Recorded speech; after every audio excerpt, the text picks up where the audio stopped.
Bom, vamos lá para mais uma aula. Hoje a gente vai falar um pouquinho sobre as deformações no concreto. Então, material concreto, considerando ele simples, sem o reforço da armação, e a gente vai entender um pouquinho como que essas deformações se comportam e como que é a influência disso no nosso dimensionamento. Se você está gostando do canal, por favor, não deixem de se inscrever, ativem o sininho, compartilhem, fiquem à vontade. Esse conteúdo ele é disponibilizado de forma gratuita a todos vocês e a intenção é justamente difundir todo o conhecimento. Bom, falando um pouquinho aí das deformações nas estruturas de concreto, relembrando um pouquinho que na aula passada nós chegamos a falar um pouco sobre o diagrama de tensão e deformação do concreto dentro dos dois grandes grupos que a norma NBR 6118 trouxe agora em sua revisão, concretos até 50 MPa, concretos acima de 50 MPa de resistência à compressão. Bom, vocês vão lembrar que o diagrama de tensão e deformação eles são muito próximos, eles são muito semelhantes. O que difere um do outro é basicamente as deformações nos quais a minha estrutura está condicionada, ou na verdade onde a minha análise está condicionada. No grande grupo, digamos 1, que é concretos até 50 MPa, eu tenho uma deformação característica bem definida, bem característica daquele meu material, daquelas classes de resistência. Quando a gente passa para concretos com a resistência maior do que 50 MPa, as deformações típicas elas já não são uniformes. Na verdade, ela é específica para cada resistência. À medida que a resistência vai aumentando cada vez mais, as minhas deformações tendem a ser menor. Aquela possibilidade de deformabilidade da minha estrutura para concretos de alta resistência, ele é menor. Isso está muito associado ao processo de fissuração. Nos concretos de maior deformabilidade, as fissuras elas tendem a se dissipar, elas tendem a se comportar de forma uniforme, uma fissura acaba se unindo à outra até chegar a um processo de ruptura e isso dá uma, entre aspas, uma fluidez, uma deformação ou condiciona uma deformabilidade na minha estrutura muito maior. Ao passo que as estruturas de alta resistência, ela apresenta uma matriz cimentícia muito rígida. E essa rigidez acaba induzindo processos de fissuração repentino ou processos de fissuração com dissipação de energia muito grande. Então, consequentemente, acaba que a ruína é induzida antes mesmo da minha matriz cimentícia ela vir a ter um processo de fissuração uniforme. Então seria basicamente isso. Bom, como que essas deformações do primeiro grande grupo foram identificadas? Na ciência do concreto, na tecnologia do concreto, foram realizados dentro do grande campo dessa ciência, foram realizados 2 ensaios típicos para determinação das características mecânicas, das propriedades mecânicas desse meu material. Bom, o primeiro ensaio a ser realizado, ele diz respeito ao ensaio, obviamente, de determinação das curvas de tensão e deformação do meu material, só que no primeiro ensaio, vamos chamar esse daqui de ensaio 1 e aqui ensaio 2, no primeiro ensaio, eu tenho a minha estrutura ou o meu corpo de prova solicitado a deformações constantes. Então, houve o controle de deformação desse meu material, por exemplo, 1 milímetro. Por exemplo, aplicando uma condicionante de o meu corpo de prova, ele irá se deformar 1 milímetro a cada hora, por exemplo. Então, quer dizer que eu estou induzindo não mais um carregamento constante, como são os ensaios típicos para determinar a resistência do concreto, mas eu estou induzindo uma deformação na minha estrutura constante.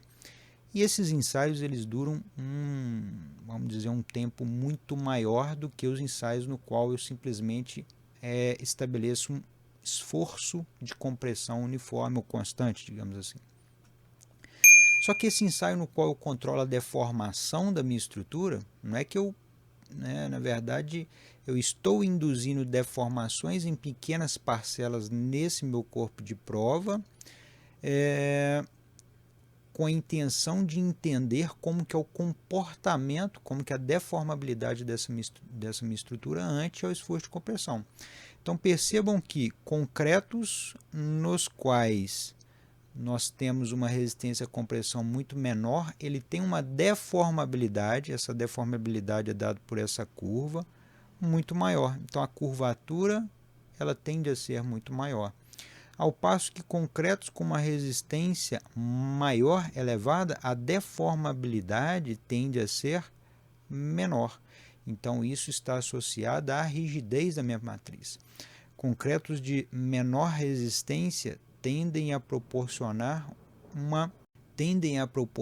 uma melhor distribuição e dissipação dessas fissuras que porventura venham surgir na minha estrutura. E uma estrutura muito fissurada, muito fragmentada, ela tende a ter uma deformação muito maior. O interessante é que foi identificado que as deformações médias, ante aquela condição de deformação, primeiro ensaio, deformação controlada, houve uma aproximação, ou na verdade estabeleceu-se como ponto de corte as deformações de 3,5 por mil. O que é 3,5 por mil? Ou seja, o meu corpo de prova de 1 metro, ele deforma no máximo 3,5 milímetros. Após isso, é considerado como o meu elemento entrou em processo de ruptura. Na verdade, se rompeu. O processo de ruptura se dá antes. E no ensaio onde eu tenho o controle ou a constância de aplicação do meu carregamento, que é um ensaio muito mais rápido, muito mais abrupto, a fissura ela não tem uma condição, ou não tem, como é que a gente poderia dizer, ela não está, o ambiente não está propício para um processo de microfissuração dissipada, digamos assim. A gente não tem a dissipação das microfissurações. As fissuras elas acabam, devido a um carregamento muito mais rápido, elas acabam ocorrendo de forma muito mais abrupta. E uma fissura une com a outra, de repente meu concreto ele entra em processo de ruptura devido ao processo de solicitação repentina. E nesse processo atinge-se o pico, a ruptura, e com uma deformação muito próxima de 2 por mil, ou 2 milímetros a cada metro. Então, eis que se identifica qual que é a deformação de ruptura ou de início de ruptura, seria a deformação de pico de ruptura do meu concreto, versus a deformação de esmagamento dessa minha estrutura. Então, se a gente voltar nesse diagrama, olha, eu tenho a deformação de pico desse meu material, considerado nos meus dimensionamentos, e eu tenho um processo de microfissuração, uma dissipação de microfissuras dentro da minha estrutura, que condiciona o esmagamento total do meu elemento a uma deformação de 3,5 por mil. Simplificadamente, é como se nessa fase eu tivesse uma tensão constante e um escoamento da minha peça. Na verdade, eu estou tendo um esmagamento da minha peça dentro dessa faixa de variação. E em outra, vamos dizer assim, em outra mão, digamos, eu tenho que dentro dessa faixa de trabalho aqui agora, o meu concreto ele está em processo, ora dentro de uma condição linear elástica, ora eu tenho o início da fragilidade da minha estrutura.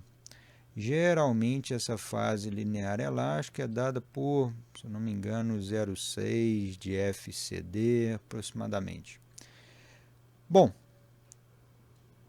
essa condição, essas características, essas tipologias de deformação, elas não são, igual eu falei para vocês, fixas dentro do grupo onde eu tenho concretos de alta resistência. Essa tipologia, essas deformações de 2,5 a 3,5 por mil, ela é válida dentro de concretos até 50 MPa. Bom, pessoal, era isso que eu queria, mostrar para vocês, só lembrando que qual é a importância dessas deformações? A partir do momento que nós entendemos como que o concreto se comporta ante as solicitações, de compressão, que aí nós vamos extrair o máximo dessa minha estrutura, nas minhas estruturas de concreto, que é a maior resistência desse meu elemento, eu consigo entender também como e onde eu posso trabalhar com essa minha estrutura. Opa, se eu reforçar dessa maneira, se eu solicitar ele dessa maneira, ele vai deformar dentro de uma faixa de variação. Então quer dizer que eu preciso colocar um reforço de tal natureza, ou o meu dimensionamento ele pode estar condicionado a uma determinada situação. Opa, um negócio muito interessante é, se eu conheço como que a minha estrutura se deforma, como que ela comporta, eu também posso entender como poderá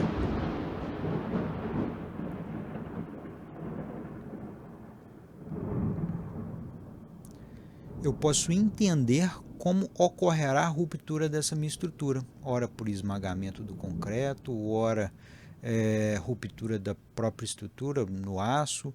Então, eis que dentro desse campo de análise surgem os domínios de deformação, que nós vamos falar em uma aula adiante. Então, pessoal, muito obrigado e um grande abraço.